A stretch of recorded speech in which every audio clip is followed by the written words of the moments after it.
Well, Rick single-handedly just banished Carol from the group forever. They're still not back with the medicine, and Bob and Daryl will not be grabbing drinks anytime soon. On tonight's show, 6-time WWE champion Chris Jericho and Community's Gillian Jacobs. I'm Chris Hardwick, and this is Talking Dead.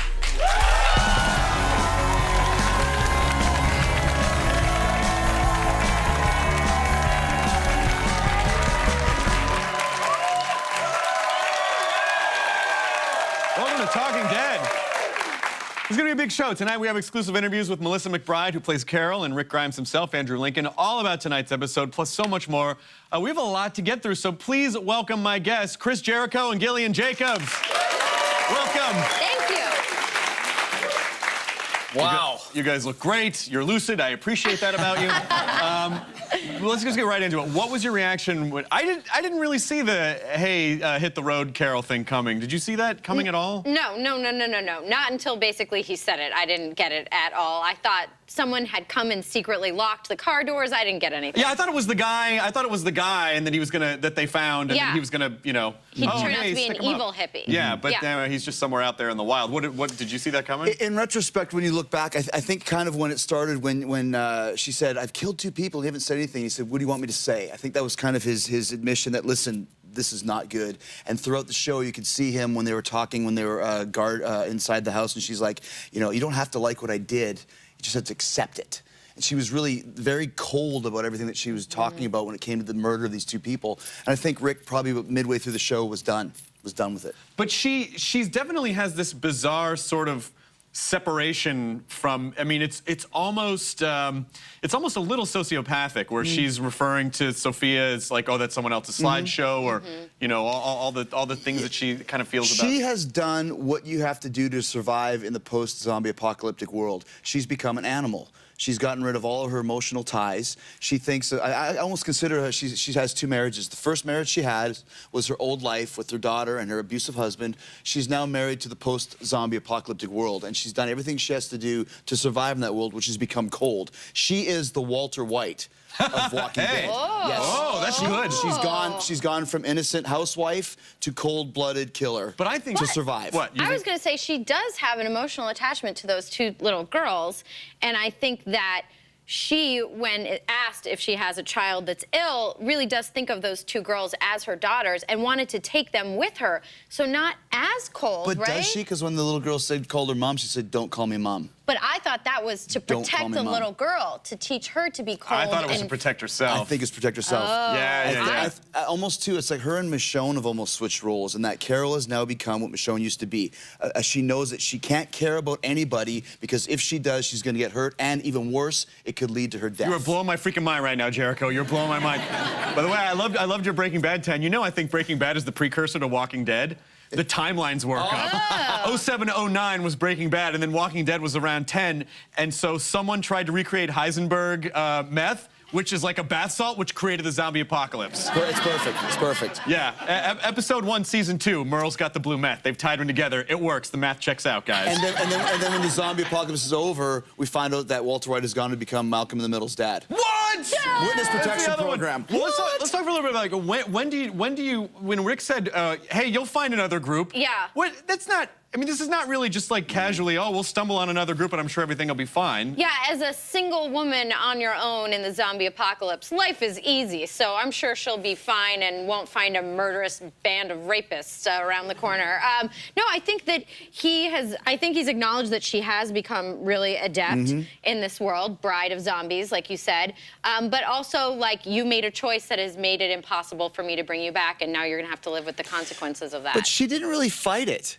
No. There was no real kind of, please don't do it, Rick, please don't do it. It was almost like the old band member leaving for music, departing because of musical differences. Like they both went their separate ways very easily. I just think she does what has to be done. Like she doesn't fight it. Personally, I think at this point, and I'm not trying to piss anyone off, I kind of think Carol's a a better leader than Rick at this particular moment, just in terms of making hard decisions and not being emotional about them. She even said, I thought you were going to stop making decisions for us. And he said, I'm doing this for me. Well, because like there was a great viewer question that said, from Tina C on Facebook, that said, if Carol gets in trouble for trying to protect the group from an obvious threat, shouldn't Carl be in bigger trouble for killing a surrendering teen in the woods? It's a great point. So is there kind nepotism. of a, is there like a nepotism. Is there like a Rickpocracy going on right now? Just like Hollywood, a lot of It is nepotism. a lot like Hollywood. It's a lot. I think that the biggest issue why Rick told her to leave is because he knew it would cause such a division within the prison camp. Well, Tyrese would have killed her. Yes. Well, Tyrese would have killed her, but there would have been just as many people. See, I think Tyrese is a loose cannon. I would stay away from him as far as I could because he's thinking with his head, he's making stupid mistakes, and sooner or later he's going to get killed, and even worse, he might kill me. Yeah. I would stay away from Tyrese. Tyrese might have killed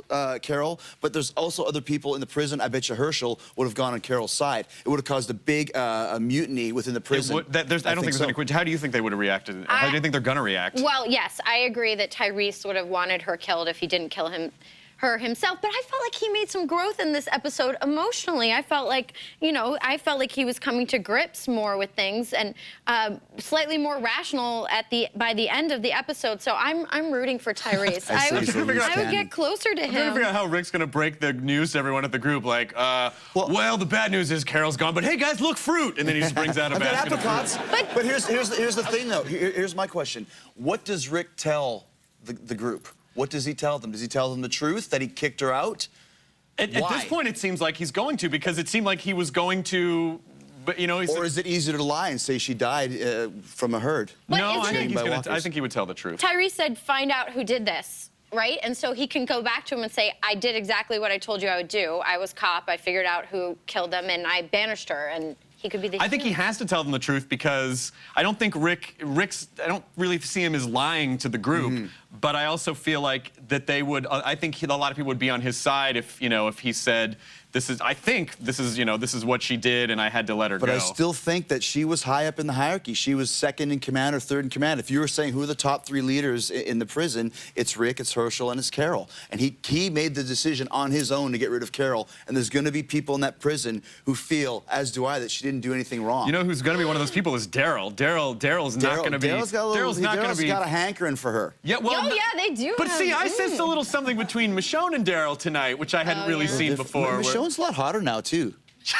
Since she stopped being so mean, since she warmed up, she's actually happier and nicer, and she's hotter now. It is. I really sense just a little bit of a little bit of something between there. Listen, Daryl could have everyone on the show if he wanted to. I mean, Daryl. Those triceps. When he got all rednecky in Bob's face, I was like, oh yeah. Daryl, settle it down. Like settle it down, you hear? Yeah. Oh, it's warm in here. But I think the biggest issue for next week's show that I want to see is how is the camp going to react when Rick tells them, if he tells the truth, that he banished Carol on his own volition, of his own decision. Well, I think first of all they've got to get everyone better with the medicine that they found. But the conversation is just starting about the show tonight. We want to hear from you guys at home. We're going to read your questions and comments and answer your phone calls. What is gnawing away at you after tonight's episode? Tweet us at AMC Talking Dead. Call us toll free at 1-855-332-3548. That's 1-855-DEAD-LIVE.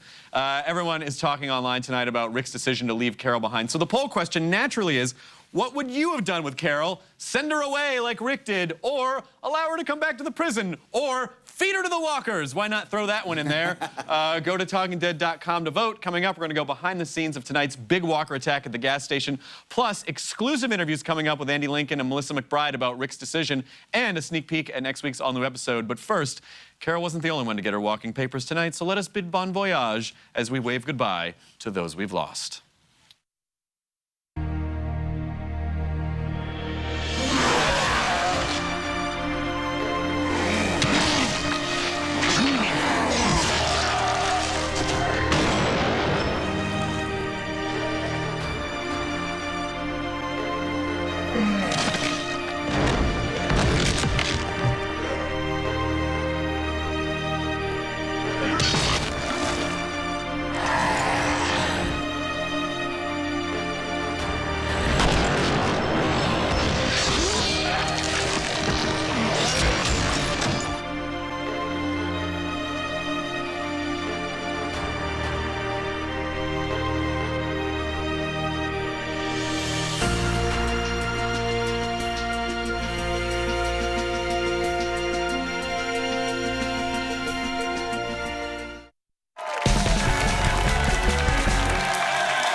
I'm Chris Hardwick. I'm here with WWE Champion Chris Jericho and Community's Gillian Jacobs, who are wonderful guests.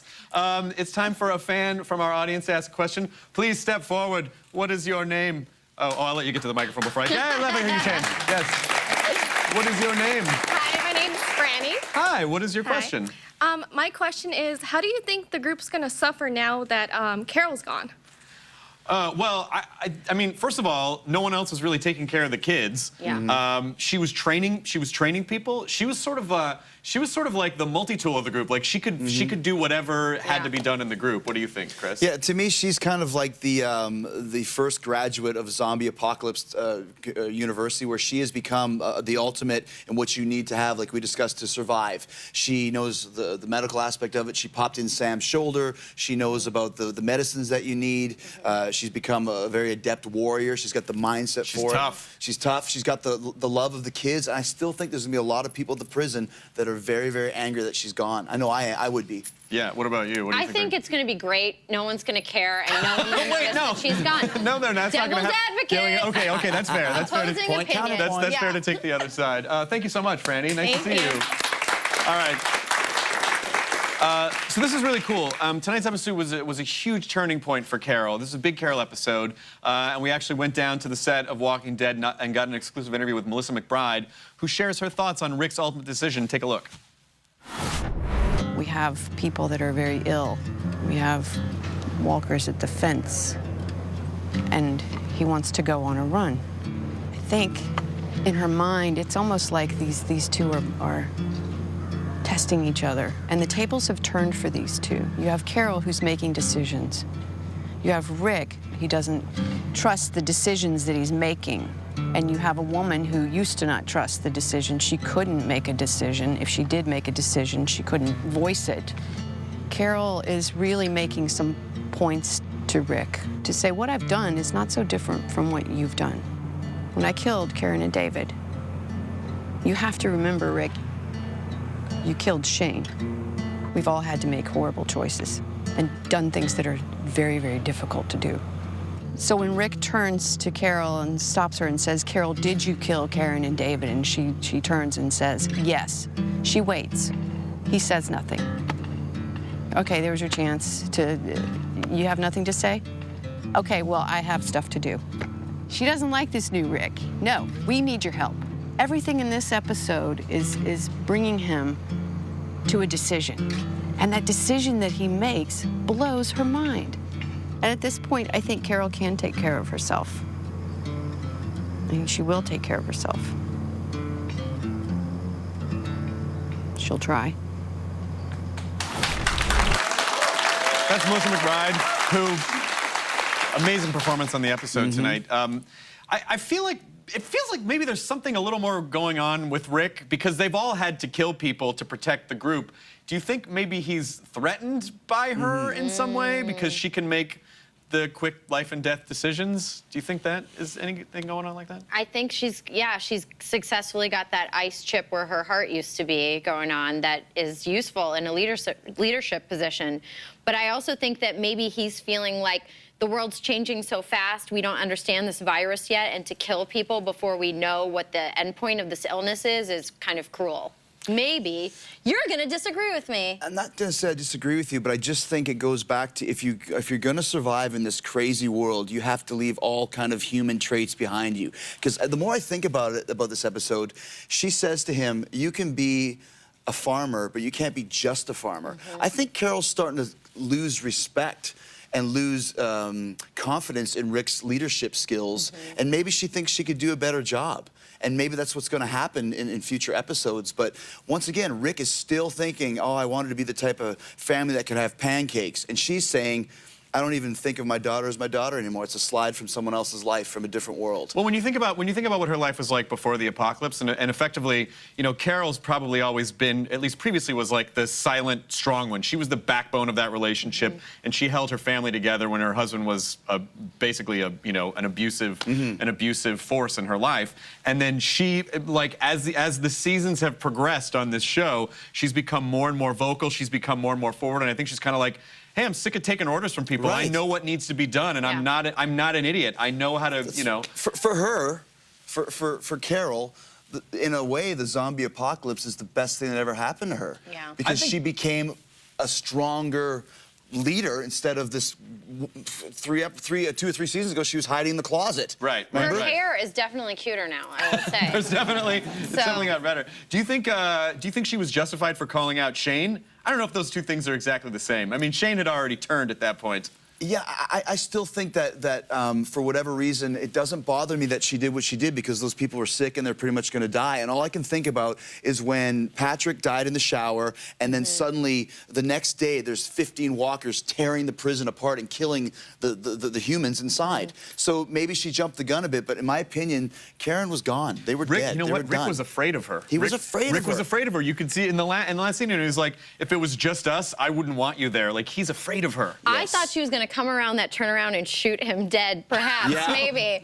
Yeah, I truly didn't know what was going to happen, right? I think you're right. I think now we see a decisive split. They're both still good guys, but you got Team Carol, and you got Team Rick. And I'm on Team Carol. You're right on now. Team Carol right now. I'm saying to America and to the world that I am now officially on Team Carol. I mean, do you think Carol's going to make her way? Do you think Carol's going to make her way back to the prison? I think she is. I bet you she's going to make her way back to the prison when there's some kind of disaster where, like, oh my gosh, we're going to die, and then Carol comes with a bomb and she's on a horse. And then saves everyone. Just like riding in, like, you know, it saves everyone. I'm sorry, how was that horse riding one more time? Okay, I just want to make sure. Okay, good. Coming up, a behind-the-scenes look at how the show turned an abandoned gas station into the setting for a Walker frenzy. Also, my exclusive interview with Andrew Lincoln about Rick's tough choice tonight, and a sneak peek at next week's all-new episode. Please vote on our poll. We'll be right back.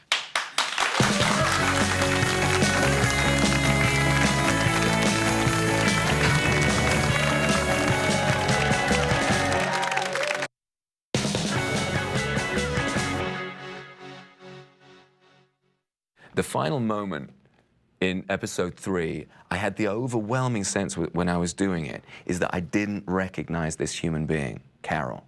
I was like, who are you? She's in charge, man. You look in the first episode, she's giving directions to everybody.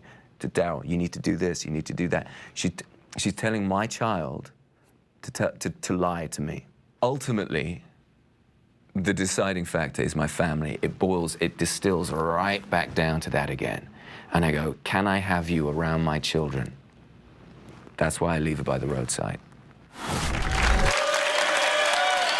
Welcome back to Talking Dead. I'm Chris Hardwick. Can I just be honest about something? Can I just break the fourth wall of television? Okay, so I was nodding like a moron in that. What happens is at the beginning of the season, I'll sit down and talk to Andy about everything we've seen up to now, and then I leave the room because I don't want anything spoiled. So he's essentially, I hope this doesn't ruin it, he's talking to a producer, and they just get shots of me going... So that's why I don't even need to be in that. It's all Andy, but that was great information. Andrew Lincoln talking about Rick's decision to let Carol go. Isn't it weird to hear him talk with an English accent, too? Oh, the first time you hear it, you're like, oh, what? man, that is a buttery accent. Yes. I love it. Because it's so refined and posh. I know, for this show. Does seeing, oh, by the way, Chris Jericho, Gillian Jacobs, does seeing how much Carol has changed as an adult in this world make Rick more worried about Carl, do you think? Oh, I would agree. I would agree. Yeah, holding on to your child's humanity seems to be a central thing in this show, and your own, but to watch a child's innocence have to die, and then what's the line between necessary skills to not turn into a zombie and then becoming a sociopathic monster? Right. It's horrible, because I was saying before that, you know, Carol is kind of transcended into this other zone where she's almost an animal, and Rick still thinks humanly, but he has to. He's the father of 2 children, and that would be probably the hardest burden of all in this post-apocalyptic world, that not only worrying about yourself and leading this entire group of people, but also what are your children, what kind of a world are they going to grow into? Can you lead a group if you have kids? I feel like I don't think you can. It's kind of tough because you have these. They're always going to come before the group, no matter what. It seems like the best leader would be the person who has no emotional ties, no wife, no boyfriend, no girlfriend, no kids. That would be the type of person that would just do what's best for the group and not what's best for themselves. Now, what do you think is going through Rick's head in that last scene? Do you think he's like, yes, I've made the right decision, or do you think he regrets it at all? I think My personal thought, which I mentioned earlier, is the reason why he was so hard and so intent on kicking her out is because he thinks it would cause a definite division in the prison. Okay. So I think he's doing what he thinks is best for his band of gypsies. And if getting rid of her and losing her leadership, losing her knowledge, losing all of her pros, I think that he felt that was the con of having her there and dividing the entire camp was worth it. So I think he's a little bit torn about it. But he thinks he made the right decision, though. Do you think he thinks he made the right decision, Gillian? I think he does. I think that it's easier to go back and tell everybody, Tyrese and everyone, I found out who killed them and I kicked her out, than to go back with her. I think he's probably avoiding that showdown. He's avoiding that storm. Yeah. We actually have a caller. What is your name and where are you calling from? I'm calling from Orlando, Florida. Hey, what's your name? My name is Ryan. Let's go to some internet questions. This is from BC on Facebook. Do you agree that the women on the show seem to be a lot stronger than the men this season? Like in life, yeah. Yeah, all right. I really see that. Yes. It's interesting to me to see that because maybe because the women have the motherly maternal instincts, but they seem to be getting stronger. And Carol had those instincts for the kids, but she's also very keeping them at bay, keeping them away from her heart. Literally behind glass. Literally behind glass. Yeah, you know, I noticed too, it's a little bit, not to change the subject, but we're talking about transformation in this show, and we're also talking about letting go. This show was dealt with both. Every character in this episode let go of something. From Tyrese, you should have let the walker go. I didn't want to let it go. From Bob, let the bag go with the alcohol, and he wouldn't do it. So then in return, Daryl lets Bob go. He's no longer his buddy. He says, stay away from me. Rick lets Carol go.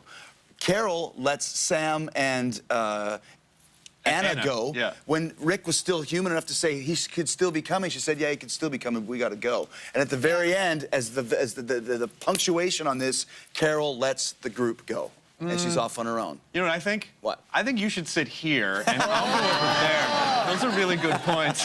Those are really good points, Chris Jericho. I wanted to come up strong for you guys this week, man. We needed a good show. We needed a good show. You've done an amazing job. Yes, thank you. Thank you very much. After last week, we found out that one of our guests was actually Bob from Chattanooga. And if you watched last season, you'll get that joke. But I also do think you're right. The women on the show are, like, you're seeing their strength. And yes, and just like in our reality, the women are stronger, in my opinion. I think we have time for one more question. How much longer can they maintain their life at the prison before they all have to hit the road? It feels like the prison, this is from Michael M. on Facebook, the prison basically, the supposed walls, like all of it is coming down. Yeah, and I saw the pigs died, the fences seem like well, that's very symbolic. Yeah. Like the physical fences coming down are very symbolic for what's happening on the other side of the wall. Well, even just the image for this season is the fences. Yeah, the fence is down and Rick's, Well, and there was also kind of a couple of allusions to it. One where Bob said he's been in 2 different groups before, and both of them died. He was the sole survivor, and yet he's in this group now. Foreshadowing. And then also, too, Sam said, we don't like to stay in a place until it goes bad. We like to move around. And it would seem to me that sooner or later, whatever kind of thought process or thought pattern zombies have, they're going to realize that there's something in there because they're starting to gather around the fence more and more. They're going to have to leave very soon. Yeah. Well, whatever you're about to say, let's just say it after the break because we have to go to a quick commercial. Coming up, behind-the-scenes look at how tonight's Walker attack at the gas station came together, an exclusive sneak peek at next week's all-new episode of The Walking Dead. But first, it is time to reveal our Dead Yourself Fan of the Week. We will be right back.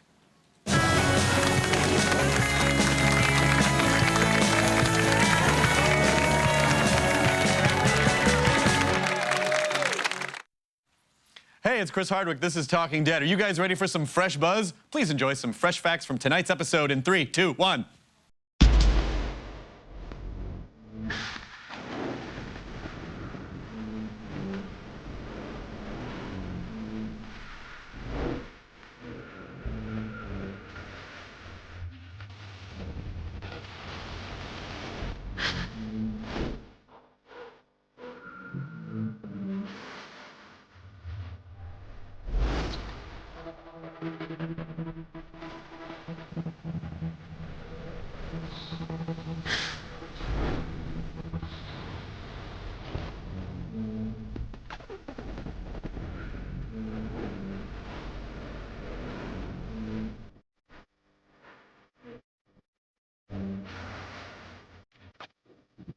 This fresh buzz is brought to you by Subway Restaurants.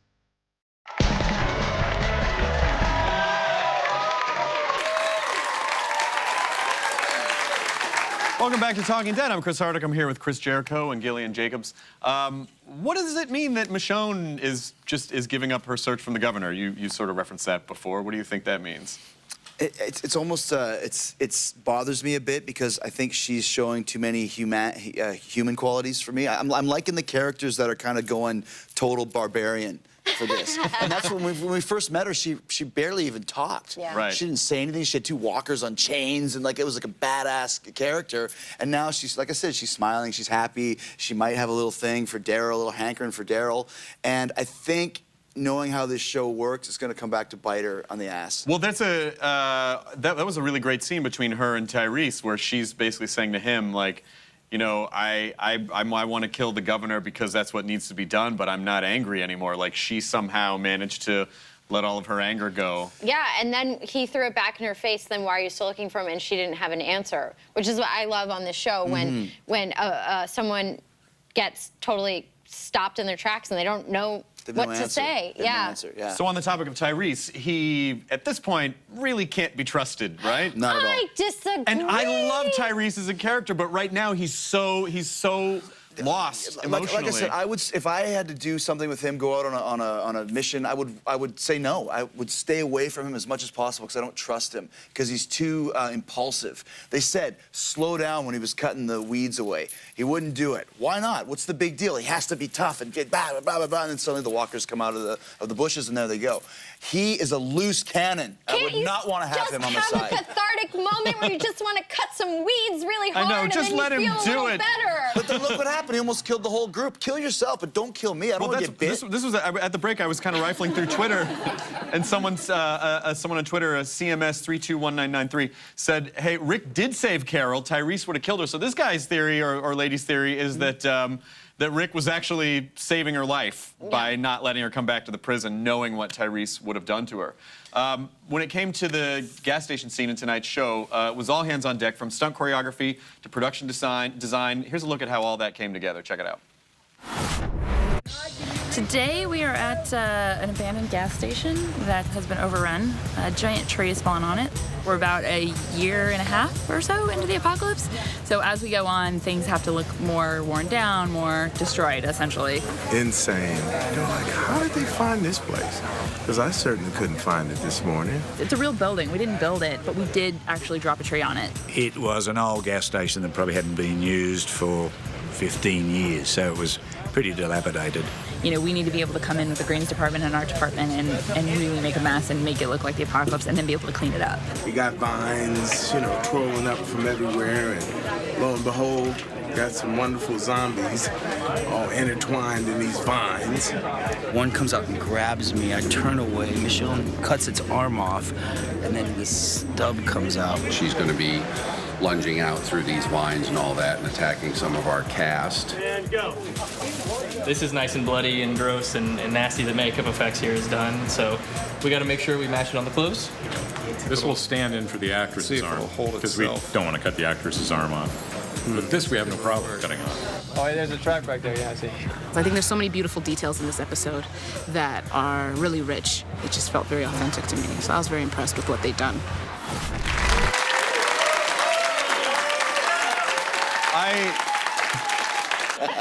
For us with contacts and terrible vision, this is just a no-go. Oh, right. I'd be out. I mean, without my contacts, I can only see this far in focus. So I would be first dead. I mean, I can't even spend the night at a friend's house. Dave Chappelle used to have a really great bit about how in the Old West, like, if you got diarrhea, you might die. Yeah. Like, that's it. What's wrong? I got diarrhea. I'm not going to make it. Like, that's what would happen in this world. They have to go forage for like she said, 2 cough drops and some antiseptic to survive this disease. That disease, you could have got a shot in the pre-zombie world, and you're fine. Yeah. Here, it could kill you, yeah. and have you come back from the dead and kill others. So there's so many factors into surviving in this show. Well, coming up, we have an exclusive sneak peek at next week's episode of The Walking Dead. Right now, it's time to enjoy what you guys love the most, making walkers no more, with our kill of the week. We'll be right back.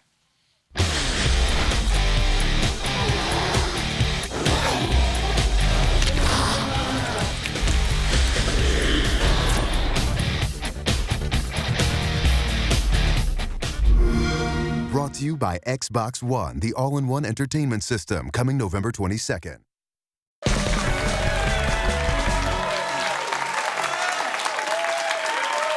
Welcome back to Talking Dead. Thank you for making us part of your Sunday night ritual. I'm Chris Hardwick. I'm here with Chris Jericho and Gillian Jacobs. We have another fan from the audience who wants to ask a question. Come on up. It's Mike from Comic Book Men. Hello, Mike. Hi, everybody. Welcome to our coast. How are you? Thank you. I'm doing great. Great. What's your question? I have a question. Who do you guys think is more worthy of being exiled? Is it Carol or Bob? Because last time I checked, not too many AA meetings in the apocalypse. Yeah, Bob definitely has. Yeah. I mean, you know, Bob definitely has some problems that we haven't. Every time I see that guy, I'm like, something's going on. He's gonna explode. I loved the reveal where he was holding on for dear life to that bag, and they were telling him once again, let it go, and he was like, no, and I thought he's fighting for the drugs for the good of the group, and then they pull it up and it's a bottle of whiskey. Yeah. Like, wow, he's like a rock star in the post-apocalyptic world. You know what I mean? And I think to answer the question, definitely Bob, because what else does he bring to the table? He's a medic. He is a medic. He has some medical expertise, which is valuable. But he's kind of got the curse on him. The last two groups he was with, he was the last one standing. Don't let your past dictate your present. Everyone's got a past. Yes, come on. And I'm such a nerd that I thought he had stolen books. I thought he stole a book, too. I thought he stole a book. I was trying to read the titles of the books, and I thought he had a book in his backpack. No, he didn't. Mike, thank you so much for being here. It's good to see you. Mike, by the way, Comic Book Men is on later tonight at midnight. So I thought this was a fantastic question because it sort of underscored something that was gnawing at me during the episode. Ronald L. from Facebook, do you think the prison community would be able to survive if the mega herd of walkers showed up at the door? The prison is unsafe right now. Everyone's got swine flu. All the warriors are out. Daryl, Tyrese, Michonne, Rick's gone, Carol's not there, Maggie's there, but really, who else? And Maggie and Carl are the only ones who, if the prison wall came down now, everyone would be way screwed. Well, I think that Carl is the John Connor of this group. There's no question he's John Connor. I think he was born and he's being raised to be the savior of the human race. And I think if the walls came down, that Carl would do some badass stuff to keep that community alive. I would have to agree with you. What do you think that would happen? I think that Maggie would be far better at fighting people than Carl. No, I agree with you. I think Carl's amazing, but I want to know who's leading the rats to the prison walls. You know, there's some sort bait? The bait? There's a traitor in our midst that we have not found out yet. I don't know. Maybe it could be Carol. I don't know. I don't think so. Carol was very invested in the survival of the group. I don't know. Hopefully we'll find out. I smell a rat. I hope. Wait a minute. You son of a bitch! How dare you? No, I love you. All right, we have a caller. What's your name and where are you calling from? My name's Jesse. I'm from Franklin, New Hampshire. Hey, man, what's your question? My question is, at the end of the show, Carol, there's a scene where she decides to give her watch from her dead husband to Rick. And I was wondering if that had any meaning or possible effects to Rick in the future. I mean, watch is kind of a luxury item, and every time you have to check the time, you're kind of going to be brought back to that place where you made that decision. Yeah, I mean, there was definitely a watch. There were two watch incidents in the show this time, and you know, is Carol giving the watch to Rick? She's sort of, you know, saying goodbye to her old life, or like, here, I don't need this anymore. I don't know. What do you guys think about that? I think Carol was looking at Rick being like, you are an overly generous, sentimental fool, as he gave his watch away to the nice hippies. But it was kind of a almost sentimental moment with her giving him her husband's watch. That's a good point. I didn't see it as sentimental. I saw it as like, you know what? This stuff means something to you. This doesn't mean anything to me anymore. I don't need anything that ties me to my old life. You might as well take it. Well, I think she had a good point in what you were saying. Like, you know, Rick was a sentimental idiot for giving his watch away when you need something like that. So, like what you just said, this is my the last thread to my old life. You take it because I'm gone now anyways. My whole old life is gone, including all of those in the prison camp. Yeah.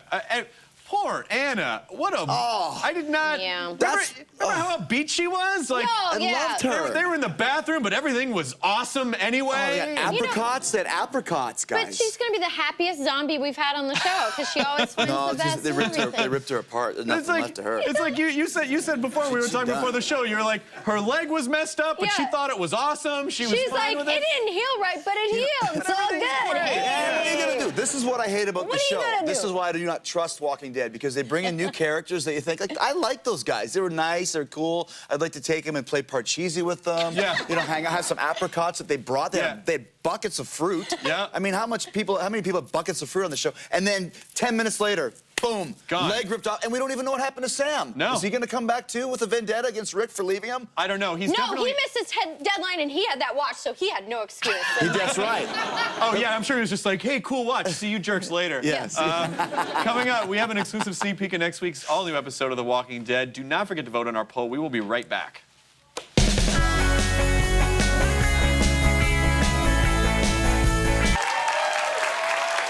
Welcome back to Talking Dead. This hour has pretty much just flown by. You guys have been such great guests. I'm here with Chris and Gillian. It is time for tonight's sneak peek of next week's all-new episode of The Walking Dead. Here it is. Well, he's probably okay. I don't know. I mean, basically, he's already coughed up blood on Herschel, like whatever it is, Herschel's got it at this point. You think so? Well, I mean, there's no question. A guy Herschel's age who gets basically the flu coughed on them, and now they're potentially going to lose a doctor in the group. You know what's funny is that Dr. S, I was in a movie with him. His name is Suncrash years ago. It was called Albino Farm, and I haven't seen him since. So I don't want Suncrash to go because he's my friend. And we didn't really get to see. Oh, you're I don't want that. You're a big huggable wrestler, you are. Herschel's tough. He lost his leg. Yeah, they had to saw his leg off in the middle of the street. Yeah. Come on right? now. Yeah. Herschel survived. Herschel can't die. He's the second in command now. Yeah. Well, basically, I'm assuming at this point that everyone at the prison has it. Yes. Like if they don't get the medicine back. Right. Yeah. That everyone's basically just going to have it. So Now, is there a real cure for swine flu? Well, they need antibiotics. If it's a flu, that they need antibiotics to basically to kill it. A couple cough drops. I mean, like, yeah, essentially, if this were the pre-apocalyptic world, one person would have gotten sick and they would have gotten like a Z-Pack or something. You and go then to would have been Walgreens, fine. you get a flu shot. Yeah. So everything would have been fine. But in this world, you know, Glenn, we didn't see Glenn this entire episode. No. So the clock is ticking. Hopefully they're going to get back with the medicine soon. I would assume so, because they're probably not just going to end the series right now. But I really worry about who we're going to lose. The poll results are in. Our question was, what would you have done with Carol? And America, you said you would. Where are the results? You would allow her to come back to the prison. I would have allowed her to come back to the prison too. Yeah. I don't know if banishing. I just wouldn't have said anything to Tyrese. Well, the thing is, why are we all scared of Tyrese? Carol might have whipped his ass. We don't know. She wasn't afraid of him. She wasn't afraid of him. Afraid of anything. Tyrese, big deal. Carol's fear, all of Carol's fear seemed to die with Sophia. Like once that happened, wow. She was all, who can be deep now? That's good, man. That's good. Jericho. Hardwick gets the last word. Damn. You just got your seat back. It was. Well, listen, thank you so much. You guys were fantastic. Thanks for watching Talking Dead and coming back to watch us again. Guests Chris Jericho and Gillian Jacobs. Chris's web series, But I'm Chris Jericho, is on YouTube. Gillian is on Community, which comes back January 2nd. Nice job. High five on that. Next week, my guest will be Mythbusters Adam Savage and a surprise guest. Stick around for an encore of The Walking Dead, followed by an all-new Comic Book Men. Tomorrow, go to TalkingDead.com to check out highlights from tonight's episode.